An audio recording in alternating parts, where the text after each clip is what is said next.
everyone. Welcome back to Reasonably Ad Lib. Yeah, no, we disappeared for a long while, and I really need to apologize for that.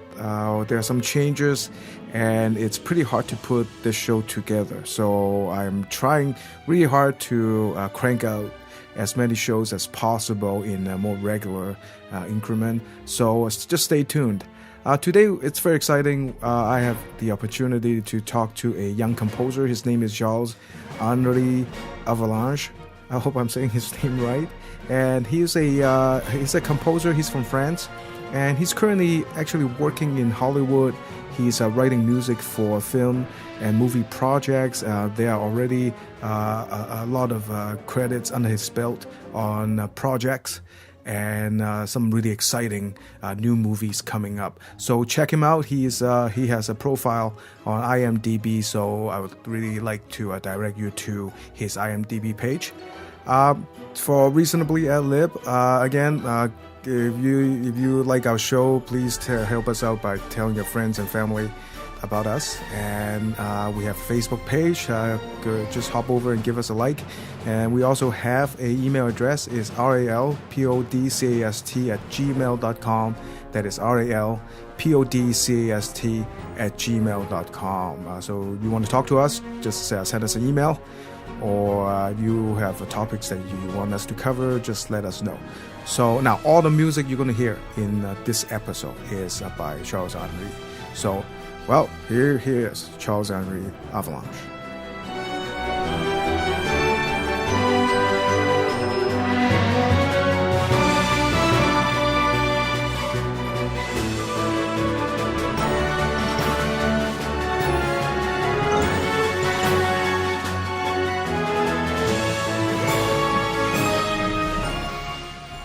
Hey everyone, we are finally back for Reasonably Ad Lib, and there's so much to talk about in terms of music. And one of the things that I always want to explore is the multimedia aspect of it, because a lot of times, and we have probably talked about this in previous editions of the show, a lot of times.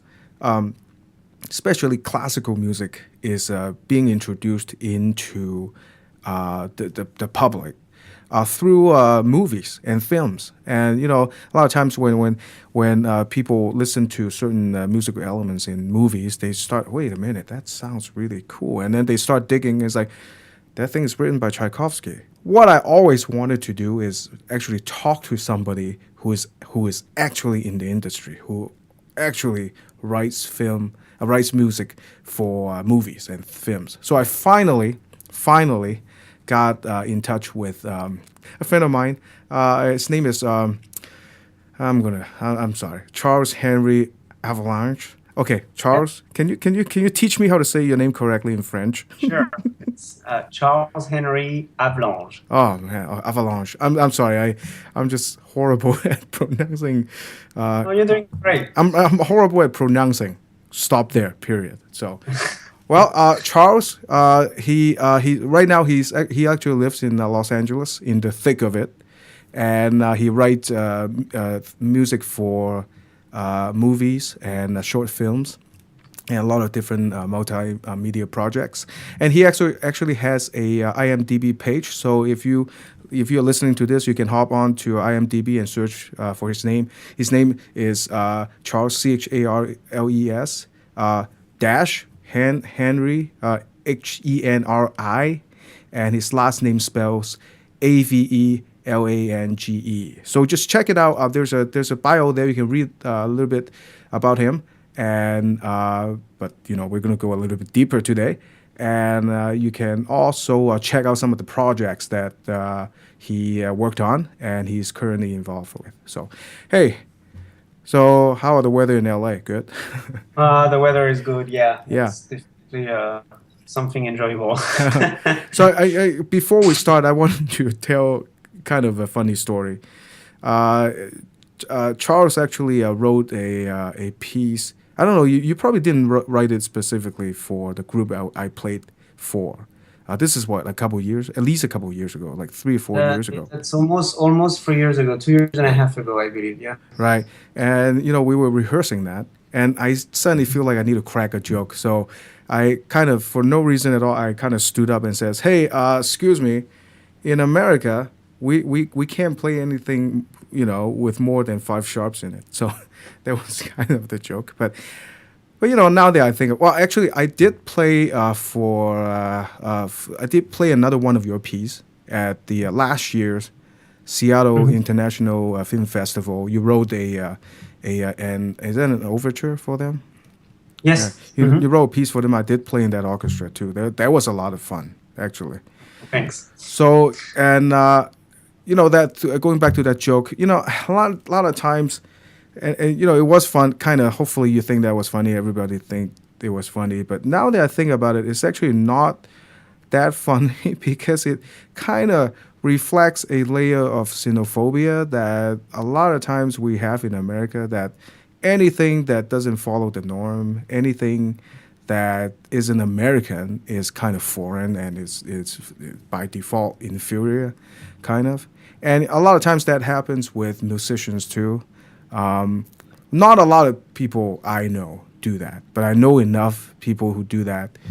That sometimes it's really discouraging. What am I talking about? As in, well, I I myself is one of these classical nerds that actually go to school for degrees and study classical music in a school setting, and I think Charles kind of went to where he is right now through a different path, as in not looking at the degree path and just doing it by just doing it. So I want to talk to I want to talk to you a little bit about your journey, from where you were to where you are right now, and maybe talk a little bit about some of the technical aspects of what you're doing right now. Because to tell you the truth, it's really fascinating stuff to me. So Yes. hey, tell us a little bit. So you are from France, Yes. and tell us a little bit about when you were a kid. What kind of musical exposure would you get, through school or just from the radio? I would get musical exposure mostly through my own endeavors by going to the radio or TV, Right. and also by having an older brother who was kind of on the edge on that, and so I would basically get a lot of music exposure from him as well, as he would just buy CDs, and as the little brother, I'd be always sticking around and listening to what he does and Right, right, redoing what he does. right. So what kind of musical selections would you remember? We were definitely oriented to pop music. I mean, listening to a lot of Michael Jackson, Wow, uh, big Jacko. Queen, Nirvana. It's and film music, actually. Film and cartoon music were definitely also something we really like. We were kind of very nerdy that way. Right. And How would I mean, sorry, mhm. how is there such a thing as a French popular music scene? Because Oh, yeah, definitely. There's a huge French variety music scene in France, right, right, and that is usually even more popular than everything else right. around. People really like their um, French people really like their pop songs as well. Right. So definitely, yeah. Actually, Michel Sardou. Now that we think about it, Michel Sardou. Is a French singer that I really like and was listening to a lot as well. Right, right. Now, why am I asking? Because I think you are maybe a half a generation younger than I am. So, Hmm. but when we were kids, I mean, there is. I'm from Hong Kong, so everybody probably know that by now. But there's kind of the same thing going on, as in we do have a local popular music scene. Hmm. But when we talked about what we listened to when we were kids, it's still the same names like Michael Jackson. Hmm. A lot of when we were kids, the Wham. Yeah, A lot of absolutely. quote unquote. I'm gonna get in trouble by saying this word, like uh, Western English speaking Yeah. popular music. But it doesn't go the other way, or not not as easy as in, I mean, it's like I have never heard when I was a kid. I've never heard any kind of French popular music. Hmm. The same thing with Cantonese popular music. It doesn't get out of that little circle. But Hmm. the American stuff and to some extent the British stuff, they can penetrate our market and Hmm. became our thing. So, yeah. Anyway, that's entirely another topic. So, at school, do they offer you music classes, or how is the elementary or middle school music education in France? It was very poor. Uh Very little exposure to music through school, at least back in my days. Right. Uh, um, they have like classes that have to be assigned, but most French kids the only thing we have to do is to buy a recorder, and that's pretty much it. That's Right. all we get to do. Right. When I was in junior high, the music teacher, she was trying to go a little further than that, and so expose us to some instruments like the drum kits or guitar and stuff like that. But again, she was alone trying to do that for like 40 kids, and Right. so basically we'd be lucky if we get to touch the instruments twice during the year. And so it's mostly like we'll get like music history, and Right. through that particular class where we'll learn a little more about the classic composers and stuff like Right. that. Right. But then pretty much, unless you have a genuine interest for yourself in music, and then out of school pursue that by taking, I don't know, piano, guitar lessons or whatever, and being genuinely willing to be involved in the music scene and having parents that support it, which is another um, another story. Right. Right. Other than that, no, you will never really get to put your hands on music. Right. And even through and high school, it completely disappears. Once you arrive in high school, if you do not make the choice of continuing with music, if your high school happens to have a music program somewhere, Right. then it just completely disappears from your life. So it's not a common thing. The school wouldn't help you there. No, In most absolutely cases. not. When I arrive in the U.S. and I hear that some high schools here have their own orchestra, I was just like completely blown away by that because I understand it's not every high school in the U.S. too, but Right. I can't. I don't think I've ever heard. I mean, if there is a high school in France that has its own orchestra, I've never heard of it. Right. So music. So if we're talking about like band instruments, like a trumpet or trombone or clarinet, I mean, it's not that easy. You really have to go out of your way Yeah. to get. If you're in France in middle school, you really have to get out of your way to get it Yes. instead of the school. So, man, that's a little bit different than here. Yeah, it I is. guess.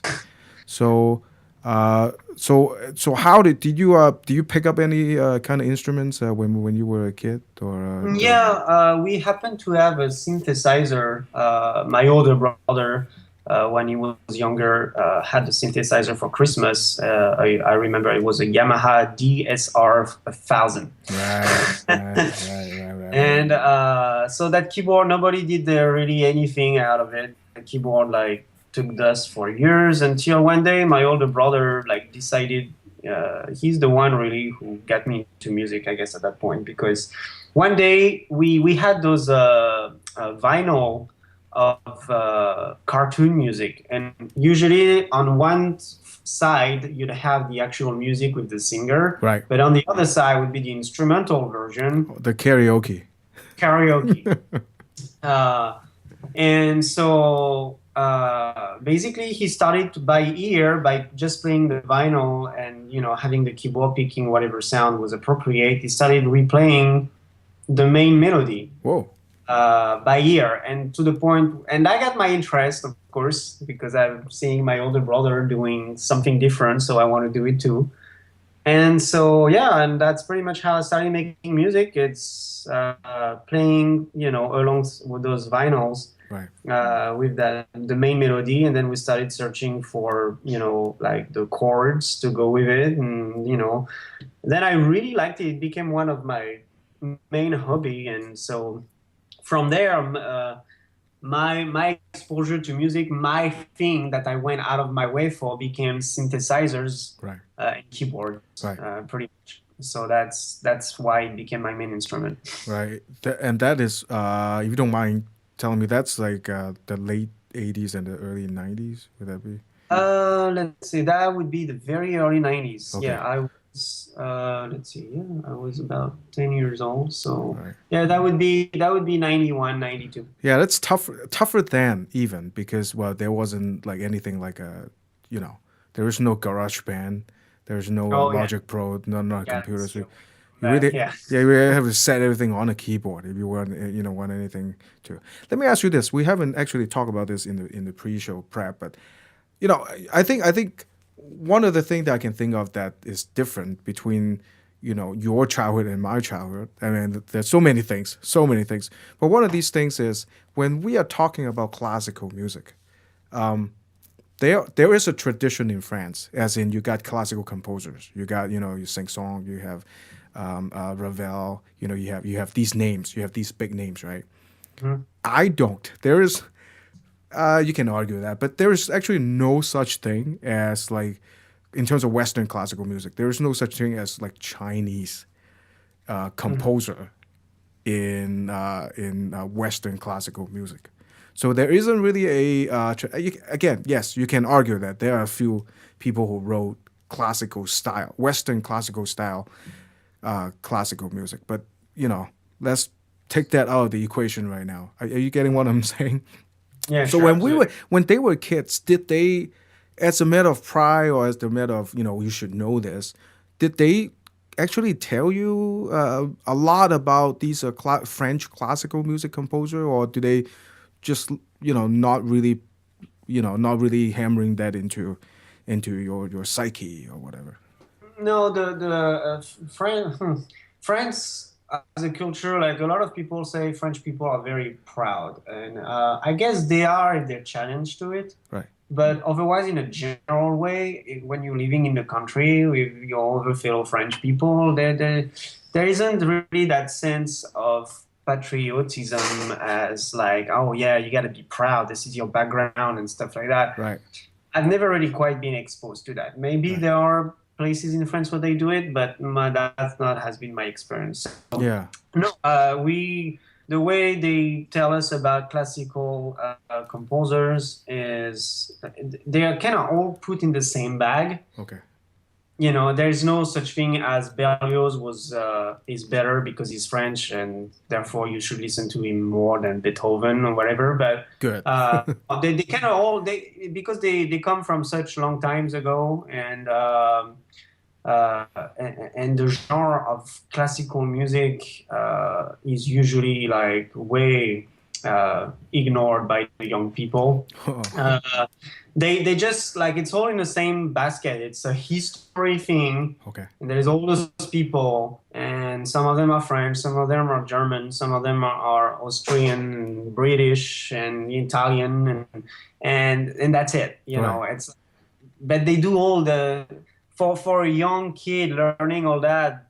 At the end of the day, they were all doing that weird music that is so hard to listen to for some Well, that's reason. that's good in a way because I mean they give you a. I mean I know I'm not gonna name any names of the country, but I know there's a trend that I don't really like, this nationalistic thing that is going on. Especially I I read news on both ends of the Pacific. I mean, a lot of things China is doing right now. They are really teaching they're going the really nationalistic route, which I think would not, it doesn't benefit the kids a lot of times when they grow up. But yeah, that's a separate discussion, right? And I can feel that there's a little bit in America that a lot of times they would go out of their way to tell you things about Gershwin and Mhm. sometimes Copeland. Mhm. But yeah. So yeah, I'm just wondering that because I don't have that when I was growing up. I don't have those bust or those pictures that I can Yeah. hang on the wall. It says, "Hey, this is." Well, anyway. Yes. So how do you come to the U.S.? Well, when I graduated college, it became really clear to me that I needed to get out of France. If I was told that my future wasn't looking really bright in my field in France. So I started, telling people I want. I started looking at the other side of the Atlantic. At the beginning, I was thinking more Canada because my English was really bad. That's another thing. Music and English are two things that are very badly taught in France. Oh. And so I wasn't really that good. I could definitely read articles and stuff, but like when it came to like speaking with people, I always forget about it. My Right. vocabulary was really poor. So everybody thought I was crazy. I thought of going to Canada because of that, but then as the family was like basically like talking all to each other, like he wants to go over there, he doesn't speak English, it's crazy. A cousin of mine that I haven't seen in like years, and at the time, truth is, I barely knew her, heard somehow about it, Right. and she contacted me, and she happened to live in Woodinville, Washington. Oh, hey, hey. And she told me, look, if you want to give the USA a try, I'll welcome you for 3 months so that you can Right. see if that's something that is good for you. Check it out. And yeah, well, I quit my job. I bought my non-refundable tickets and I left. Hmm. And Wow. so that's how it happened. You're brave. You're brave, man. It's a leap of faith, right? Yeah. So, But I don't know. Sometimes I wondered many times whether I was brave or how would you say it, crazy? man, always, well, listen, man. Obviously, that's working out. I mean, yes. I mean, one school of thought is, well, it will never happen if you don't believe in it will happen. Yeah, So obviously, absolutely. you believe it will happen. So you were talking about like people are advising you that writing film music has a very limited future in France. Hmm. Why is that? Well, I mean, not so much writing music for film. It was mostly like writing music for film that requires a 100-piece orchestra. Right, I mean, the budget for that is what they give to the star of the film. right. So it's like one of my mentor was Gilles Tiner, who at the time was the president of the French Film Composer Association. Hmm. And he told me he was working on TV series for some major TV channel like TF1 or Canal Plus, and he was telling me, it's like they keep reducing the budget for music. You gotta get out of here. It's like what you do requires more money. They actually shrink the music budget every year. So Right, this is not going to happen. If you have a way to make it to the US with the kind of music that you do, right, you have to go there. They have the projects for that over there, and so right, so yeah. I mean, at that point, hearing that, it was clear to me that because that's really what I wanted to do in my life. So right. I had to find a way to make it happen. Yeah, yeah. So now, you didn't go through the so-called traditional music studying route, as in you didn't go to music school or anything like that. So, do you think that's an advantage or a disadvantage in terms of the creativity process, or because what I always think is, even though I'm from that tradition, because they have to structure the study in such a way that you can they have to quantify it. Well, this is a bad thing to think about it, bad way to think about it. But they have to, because you have to get a degree. They have to divvy it into like semesters or quarters. So in a way, they have to quantify creativity, as in, okay, from this down you have to learn this. You have to learn harmony this. You have to learn 16th century counterpoint that quarter. You have to learn 18th century counterpoint that quarter. So everything is being compartmentalized in such a way that sometimes, if a student is not careful, sometimes barriers are set there, whether or not there's actually intrinsically barriers or not. But there will be barriers there, and sometimes it's hard to just kick down the door and get out of a certain thinking or get out of a Yeah. certain, confine of the mind. Mm-hmm. So I'm wondering, now that you think back, right, is not having that kind of constraint, and of course you can argue that that's not a constraint, that's just the way it is. But if you ask me, it absolutely do kind of at least nudge you into thinking in a certain manner. So what do you think? What do you think? Well, I mean, at the time, I was strongly convinced actually that it was a better thing for me not to go to music school. Yes, I I had many mentors who like confirmed that was able to make music, um, and so they comforted me with that, and so I knew I was able to make music. I could hear it in my head. I Right. just need the right tools. Another thing that was supporting my idea that I can do what I want with music without having to go through what I consider the hassle Right. of having people telling me music has to be a certain way, not another, which I kind of hate. Right. Right. Is composer Hans Zimmer, Right. who also, I mean, says in his bio that he was so bad at piano that his teacher refused to teach him anymore. Oh, And right. yet he became the most prolific film composer of all time at this Right. point. Right. So that was like for all the detractors and people who were trying to put me down for refusing to go to the conservatory to learn symphonic music. Hans Zimmer would be my best card to play. Right. Right. Tell me that guy doesn't make music, right? No. Of course And not. so yeah, that's pretty much it.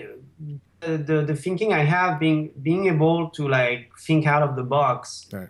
allowed me to do my to launch my career. Right. I believe that the way I my career, the direction my career took, and how I managed to take it off the ground, Right. it's that very thinking that helped me accomplishing that.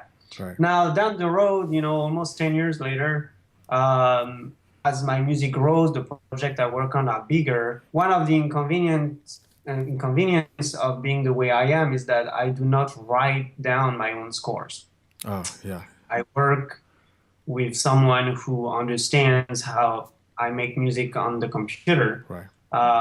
and basically translate. It's a translation work, Right. of converting the MIDI files to the actual score for the musician to perform it. Right. Right. And which leads sometimes to mistakes. There are a lot of things, and does not allow me, unfortunately, to have a complete control over it, which is not obviously a bad thing. To tell you the truth, one of the reasons I went into filmmaking is because what I love is the collaboration aspect Right. of making art in Right. film. It's never working with filmmakers, working with a conductor, all those people bring suggestion on the table, which makes me making music that I don't think I would have been able to ever come up with on my own, Right. Right. by just like making music for the sake of making music. Right. So that to me is very precious. But down the road, the few exposures I had having my music performed by live orchestra, I love it.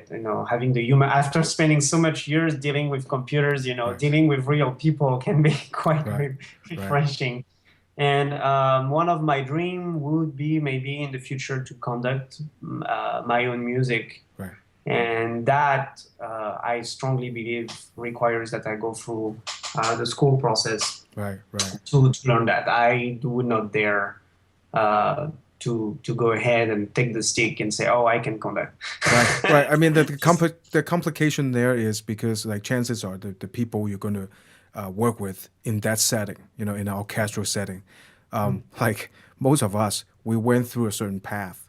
So a lot of times, you know, we we can only we respond better if we see something more familiar. As you know, when conducting school, they teach you the actors where it's supposed to be, where the beats are, that kind of stuff. Sometimes, it's a little confusing for orchestral musicians to not see that. If they don't see that, they're like, "Whoa, hey, what's happening?" So it's just I guess what I'm trying to say is it wouldn't hurt to have another tool, You know what I'm saying? It's like Yeah, another tool in your absolutely. toolbox. I believe what I like about the way I've decided to approach my music career is that now that I have all that background and all that experience, going back to school would probably not be as painful as it would have been at the very beginning. Right. And I've been able to mature enough that I know, I have my own techniques, my own style, my own ways of making music. So it would be mostly for me to learn additional tools to just like mature, have my music, keep growing and becoming more mature. Right. Right.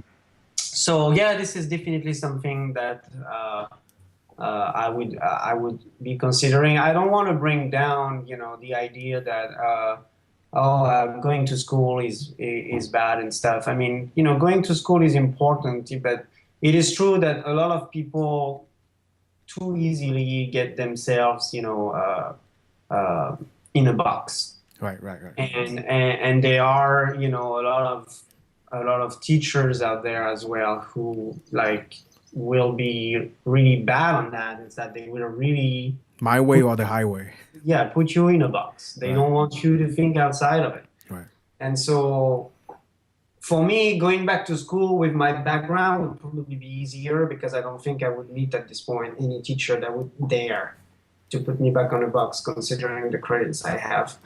Yeah. So yeah, that would be a fun thing to do, I think.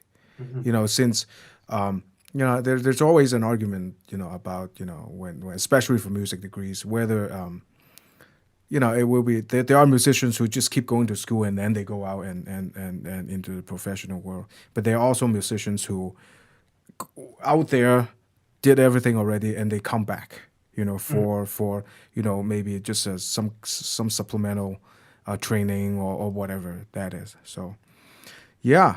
So yeah, tell us, if you don't mind, tell us a little bit how, when you got to the Seattle area, right? So how do you get started into writing for projects, or how do you get started into actually writing the music you like? Well, first of all, like the year before I left France, there was a software that was released that for the first time ever would actually allow me to accomplish my dream Right. of making symphonic music without going to conservatory. Yeah. They came up with that very extremely realistic sample library that just would allow you to make film music sounding products. And so when I arrived in the US, I basically came with my computer with that same very simple library and started making orchestral music. I mean, the way I started about it is it was a very emotional thing for me. Plus, I was discovering some extended family of me. I was staying over their place and discovering their story. And Destiny made it so that arriving in Washington State, I was exposed to a lot of firefighters and military families. Right. And those people like really welcomed me like with like big warmth. Right. I have never felt that before in my life. Right. I was like, people were really happy to meet me and they felt like telling me their stories. And so my very first project become an album that I have out there that is called The Age of Heroes. Right. And which I composed as a tribute to all American heroes. Right. And was mostly inspired by these families that I met and told me, about family members, people that they lost. Another thing at the time when I arrived in 2005, 9/11 was kind of still fresh. Right. And as a French person, probably like most European people and people over the world, you would turn on your TV, you see New York, with the towers in flame and stuff, and you can't really relate to it. It's like, oh, it's another big, sensation, pictures on TV. Right. Yes, you of course, what's happening is terrible, but I remember not relating too much to it.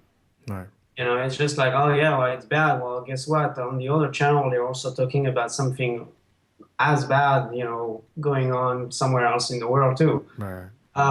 But arriving here in the US and meeting people who are directly involved to it, how, you know, it affected them because it happened in their country. Right.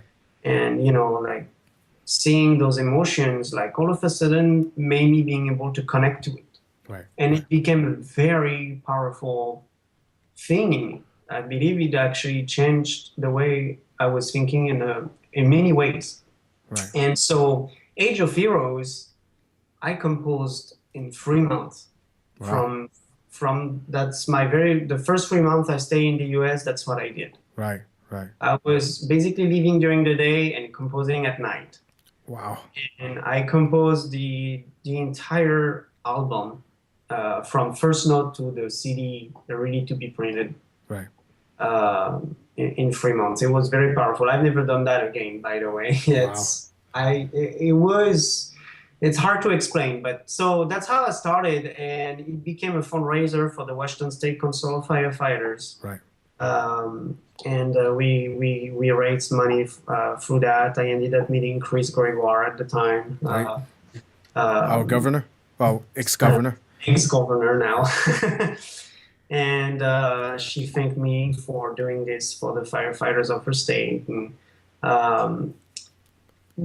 it created an energy so that I ended up being connected to other people. And so I guess, you know, it was a slow process at the beginning. You know, I through my cousin, I ended up, she was teaching French at Microsoft. Right. So I got in touch with a few Microsoft people and did a few gigs for Microsoft as an independent contractor. Right. But that would, you know, basically the way it would start would be once in a while, there'd be something. Right. And so, you know, I guess like most emerging composers, people just starting their career, it's mostly, you know, networking, Right. one person after another, it leads to something. It takes years. And to the point where I established myself as one of the lead film composers in the Seattle area. Right. Right. Doing the things I do, and pretty much, yeah. So the Song of Heroes album is, can I say that it's kind of a self-motivated project that you just want to charge at it. Then you start doing like smaller projects, and then at some point somebody approach you with a featured film. Mm-hmm. And you know, if our listeners just hop onto the IMDb page, you'll see one of the film is Shadowed. It's they film it in Seattle, right? It's kind of a Yes. It's so 100% Seattle-made feature film. yeah, this looks like it too. You know, it's like moisture and all over the Yeah, place. they shot in the Seattle area. They shot in Seattle itself, and Yeah. they I don't remember actually now where they were. I mean, they went in the Cascades, I believe, to Yeah. shoot all the forest scenes. Yeah.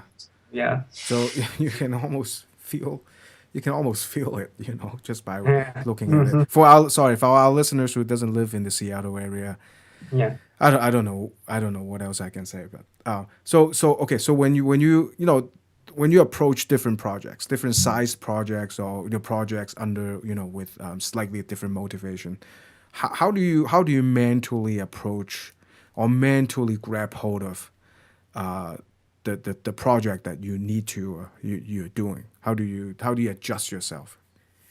Well, I mean, it will really depend on the filmmakers and how they go about their project. Right. Shadowed is the best example we could pick because director Joey Johnson really did everything perfect as far as putting the production together for his film. Yeah. And on the music side, what he really did perfectly is to involve me at the very early stage of the film. Right. So he had a completed script, he had his founding together, and approached a composer to figure out, well, first of all, you know, the musical aspect of it, but also Right. it helped also putting together a budget that would have been that was realistic Right. to accomplish that. Right. A lot of independent filmmakers, of course, struggle finding funds for their films, and uh, a lot of them always tell me how hard it is to find a composer, Right. and how hard it is for them because they have no idea, what it takes to just, most people have the idea, iTunes 99 cents a download, right? Right. When it comes to making custom music for a project, it's takes more than that. Right. Right. Right. And so, yeah, I mean, that's pretty much how it worked. It's like I get the script submitted to me. Right. Um, Oh, so they actually send you the entire script. yeah, the entire script. Right. I definitely request the entire script. I read it. I like, then you like, I like the story. And then I'll have a, back and forth going on with the director Right. where I can hear things in my head, as I read the script that, I've many times nailed the main theme of my of a film just by reading the script. Right. But so I share my ideas. Okay, look, I was reading that scene. This is what came in my mind, and what's really funny. I have a lot of funny anecdotes, like very interesting anecdotes where it's like what I say is exactly what the director had in mind, and so it's very interesting somehow how the creative process goes through the words or even through music. Right. I'll make a piece of music and without me saying to the director for which scene it was, they guess it. Right. So it's pretty awesome in a way that they get you involved into the Yeah. creative process like right away. Right. Yeah, and this is what it should be all the time. I mean, Right. the prime is because the composer must complete his work most of the time only at the very end Right. when the film has a final cut and like is Post basically production stuff. yeah, I locked. A lot of people forget that it's more important than that. Music is one of the most important component of a movie, Right. Right. and And sound, so sound and music, especially. This oh is yeah, what I heard. In horror flicks, a lot of times the visual is actually secondary. You can only get how there are only a couple of things you can do visually, right? As in, showing you gory stuff, or shock you by things just suddenly fly into the screen. So all the elements that is actually doing the freaking out is sound and the music, oh yeah, right? absolutely. Well, I used to say that what makes a movie 3D is not the glasses you put on your nose to go see those 3D movies out there. What makes a movie in 3D is the sound and music. Right, right, It's a very hard field to be in when you are in the film industry. Sound and music are the hardest fields. right, Why? Because it's a very technical and it has to be perfect. right, Because if it's not perfect, people will notice right away. But the Right. problem is when it is perfect, right. then nobody notices Yeah, and exactly. nobody talks about it. Right, right. I know what you're talking about. It's like, well, And it's not that close, but it's like tuba playing. If everything is going right, the conductor won't look at you. Something and is you wrong. just do something bad, and then that's I mean Whoops. everybody, Right. everybody, no one could go watch a movie with a sound that is not perfect. Right. I mean, you don't have to be in the film industry or being a big movie buff to like being able to tell right away if the sound is off. As a matter of fact, if you go on Netflix or whatever, and sometimes the sound is not synced Yeah, it's with what's going on, like right away, you cut the film, you just don't keep going. It doesn't, the pictures could be more compressed or Right. the picture wouldn't have to be as perfect. But if the sound doesn't go, if the Right. sound is not perfect, it's unwatchable. Yeah, and it's also one of these things that is really subjective. So sometimes when people say they like the music or they don't like the music, a lot of times there's not really too much of a reason. I mean, I guess musicologists can, or music expert or whatever, can pick it apart, in a really technical way. But a lot of times it's just by instinct when somebody listen to something, and a lot of times because it is a very professional undertaking there are a lot of stuff that goes into it that is really tough to pick apart. But at the same time, it's also one of these things that it's really people would just go with their instinct if they don't like something.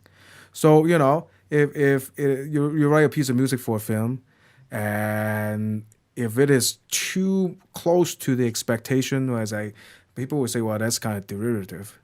If it is like too new to ears, then they'll be like, well, what the heck's going on? So it's really one of these things that just there's the path towards an appropriateness. It's very narrow. It's very narrow.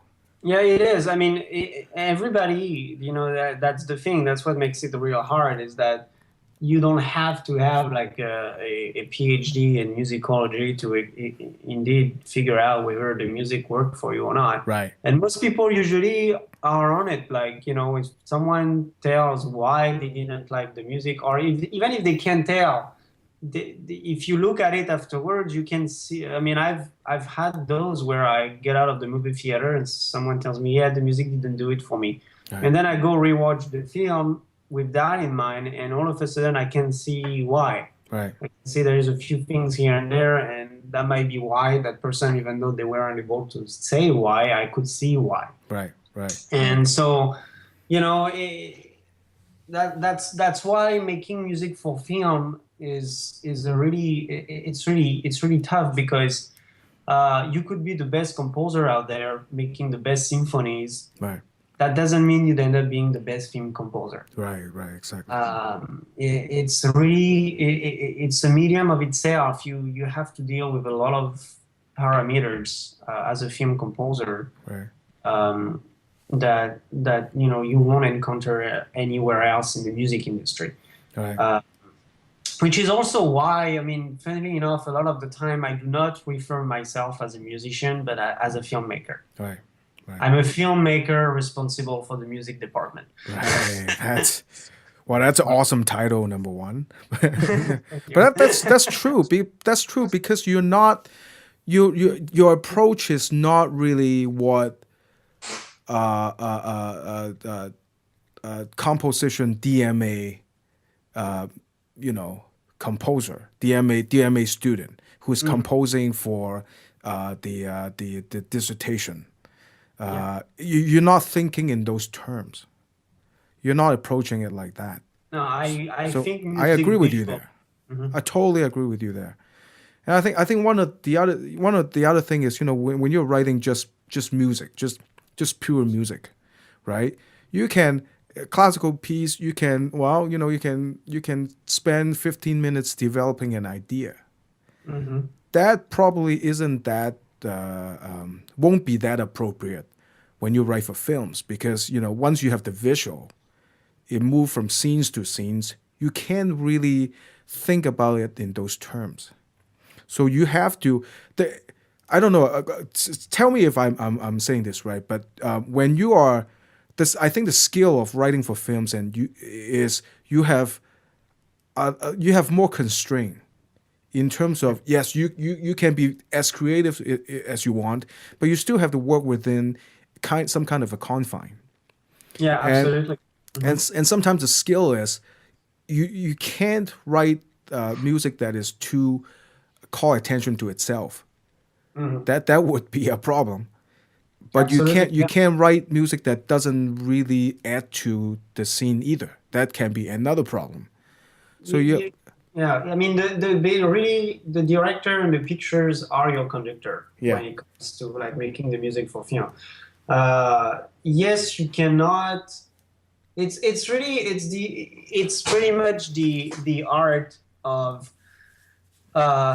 feeling the process. Like, I don't know really how to describe it. It's like there are moments in a film where you can make the music pay attention to itself. Right. But it doesn't take very long for that to become wrong if you don't pick the right moment. Right. It's timing. So and yes, like in terms of developing a theme for 15 minutes, I mean, most movies are gonna be feature films gonna be an hour and a half to 2 hours. And yeah, that's what you have in there, and not all the film in music. So it's not like you have 2 hours of music to do. Right. Most of the time, you end up anywhere between 45 minutes to 65 minutes of music. 65 minutes of music for a 1 hour and a half movie that becomes a movie with a lot of music. Right. And so you really have just that to develop a film. I guess the secret of film music is simplicity. Right. Even though you can make like very rich orchestrations, and I always think of John Williams scores. Right. That's probably responsible for me being a film composer today. His scores are really rich. I mean, you listen to what's going on in there. He's got the entire orchestra doing things, right, but yet they're very simple. Right. Everybody can sing the Star Wars theme, the Indiana Jones themes, like everybody. Right. Like even if you I've had people who can sing Star Wars and yet have never seen Star Wars. Right. Right. Well, I'm sure the disco version actually helps. Yeah. With that. Yeah, but I mean that has everything to do with the skill of writing a melody. It is a skill because it has to be not. It can't be too simple, or it will sound like something from the for kids. Yeah. But at the same time, it can't be like way too chromatic that it sounds like something by Schoenberg. So it's like, sorry, I can't. It's not Webern. You can't really sing that. Mm-hmm. It's somewhere in between, and I mean, there's like the Star Wars theme, right? It's bum, bum, bum, bum, bum, bum. It's there are leaps there, but the leaps are not insane in a way that it doesn't. Once you go, it doesn't come back. You know what I'm saying? So there's yes. I mean, it's silly to map this out like this, but if we really have to get into analysis of writing a melody, I guess we can actually do that. So. And sometimes, what's funny though is that sometimes film music will not need a melody either. Right. Which what has been very, I would say, I don't know if fashion is really the word to use, but what has been really going on for the past few years is what we call sound design music. Right. That's a very interesting word to bring into this conversation. Fashion. Right. Oh, thanks. Right. No. That's interesting. That's really, man. It's like, man, you just stunned me there with that word. No, you're absolutely right there. You're absolutely right there. I mean, there is some kind of, it might work because I guess it goes with that. Like there is some kind of like period of times where something's gonna become more popular than something else. Right. To tell you the truth, when I decided to become a film composer is because I wasn't really happy with that new fashion of sound design music. Right. I started to like be disappointed when I would go see a film and I couldn't sing the music because the music never really did anything. Like it works perfectly fine with the picture. It's really like supporting music, right, where it just goes along with the picture, but remove the pictures and there's nothing for you to listen to. It's just a bunch of chords that goes on and never really do anything. Well, Go ahead. Sorry, go ahead. Well, I'm going to say something. I don't know. Tell me if I'm wrong. But when we were growing up, we were talking about the late '80s, right? You're too young to remember this, but the mid '80s to pretty much the end of '80s, a lot of movie scores, they got away from the orchestral stuff. They bring in a lot of electronic stuff. I mean, the example. I don't know if you have seen this movie before. One of my favorite example is Blue Thunder. Where they actually it's a movie about helicopters in the city of Los Angeles. And most of the music is all like really dated 80s electronic stuff. Yeah. That today right away if you played like 5 seconds of it you'll be like that's from the 80s. Yeah. It's it doesn't live. I mean that's the thing is that unfortunately, the reason why Hollywood, in the end, sticks to orchestral music is because orchestral music is timeless. Right.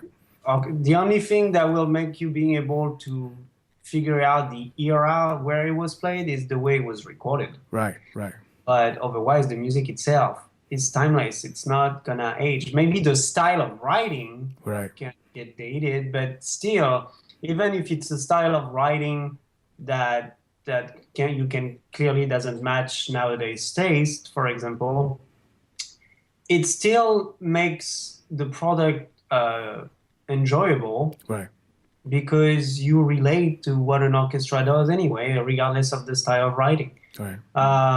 Where synthesizer music, for example, has its own genre, the technology evolved, and like right away, some of those musics, some of those scores from the 80s, some people will like them because it's a particular genre, and Well, you it know, serves a purpose. It serves a purpose. I mean, it served a purpose, but like no one can relate. You watch the film with that score, and it's like it's sounding so outdated that you just can't relate to the score anymore. I've had that happening to me to some of those scores out there. So uh, so yeah, I mean orchestral music is really like the way to go. Now it can be mixed, and something that composer Hans Zimmer right, did very successfully and probably responsible for his success out there because I believe he was the first one to introduce a mix of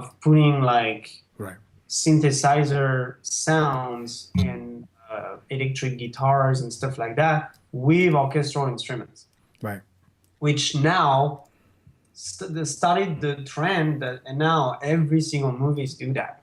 right, And that because it works so fine, because a synthesizer bass sound, for example, right.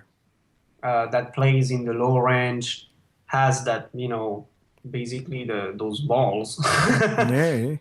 to the music, that will be timeless too, because on top of it, you get the orchestra that carries really what's going on. So Right, now right. the synthesizer just like So adds a nice touch without being distracting, and it, a it's a synthesizer it bass will sound the same ever. it's one of the member of the ensemble. Yeah, Can I say pretty that? much. Instead of being a prominent thing that, Right, 5 years later already gets outdated. right, right. So, well, we are quickly approaching 55 minutes. Can you believe Okay. it? So, let me ask you one last question. So, we talk a little bit about the, I don't know, we actually talk about it, but the scene in France. Hmm. So now, just using. Oh, by the way, on IMDb uh, there is a trailer for the movie Shadowed. Hmm. Shadowed, just Shadowed. So check out just if you want to listen to some of Charles' music, just listen to you know what? Can you tell us the story of that the music for that trailer? Yes, the story is that when I got in touch with Joey Johnson, director, Right. um, as he was shooting the film, I was in parallel composing some ideas of what would be a main theme for Shadowed, and so I came up with that cue.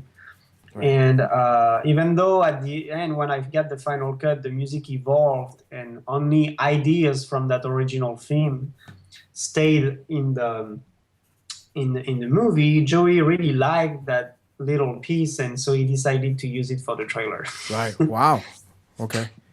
So I've noticed a lot of strings in it. A lot of really Yes. a lot of traditional orchestral moves. Hmm. Into it. It's just wonderful.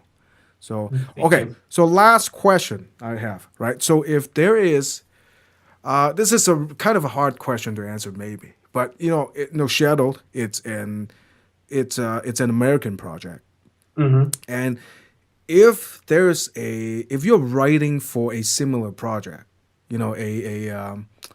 a horror spooky movie flick, Hmm. Shadow. That's what Shadow is. It's about mystery and thriller. It's yeah. Mhm. So if there's a movie, a project in France that is with a similar plot or similar elements for the movie, would you approach the two projects differently, or is that are they specific things that you can musically say in America that would work better with this audience, but not with a more European audience, or is that the other way around? I ask that because a lot of times, when you just this is a very that you'll be like, ugh. but this is a really rudimentary way to look at it. But just look at TV commercials, how the music in TV commercials in different parts of the world, how the music is like in different places, and I mean to gauge what worked for a region. A lot of times you look at the TV stuff, right? Because it's most up to date, and most up to date stuff is the commercials, right? A lot of times when you listen to a track, just a track from a commercial, right there you can tell that sound European, or man that sounds American, or man that sounds like it's from Japan, or to a lesser extent that sounds like from China or Hong Kong. So you understand? Do you understand what I'm saying? I mean, do you approach it differently, or is that's not even a factor? I don't think it's. I mean, I approach as a composer. I will approach movies just the way I approach them, regardless of whether they're French or American. Now, I happen to have a more American sound, but that's the way I've always been. That's what people always told me. It's like, oh yeah, you make music for American movies. Right. Now the thing is that really in the end, it's up to the director. Right. If the director comes to me and tells me they want a specific style of music, this is my job as a composer to make that fit. Right. In the case of Shadowed, well, I guess the music is definitely my style. And I mean, Joey Johnson, when he contacted me, had listened music on my website that he already thought were matching his film. So he wanted my style. He just wanted me to come up with something custom for his film. So it would really depend on the director. Truth is, a lot of young directors in France are making they are copying the American style. Right. Because first of all, there is also the business aspect of a movie. Is that if you want to hope to sell it outside of your borders when you're not in the US, it better have a US feel to it. Right. It's extremely hard. Otherwise, it becomes, on a business standpoint, extremely hard to sell the film. Right. Hollywood, for all the bad things that people say about it, has managed to come up with a product that can be sold universally in the world. Right. Now, you can criticize it, hate them for it or whatever, but, the fact that they're still out there making movies proves that somehow, in some ways, it works. Something's working, yeah. So yeah, I mean, it's really, in the end, it's up to the director. If the director wants a particular style of music, and they'll have, what usually happens is they will have their composer listening to those styles. Right. So that the composer really gets it. Right. And other than that, whether the project would be from France, I mean, Shadow made in France with French actor. I'm sure if Joey listens to that, you can give him some ideas. Oh, yeah. Oh, hey, wait a minute. French version of it. But for example, no, I would not add accordion on the soundtrack. Okay. Let me write that down. Check. So, hey, Charles, thank you very much for coming on the show and talking to us. I mean, it's always one of these things that really fascinate me, in terms of how this works, how the movie music works. So thanks again, and looking forward to hearing, your upcoming projects. So, yeah, thanks again. Talking about upcoming projects, sure. Just so you know, we're working on the Sif Orchestra again this year. All right. That's awesome. Yeah. Well, hey, thanks again. Very welcome. Thank you.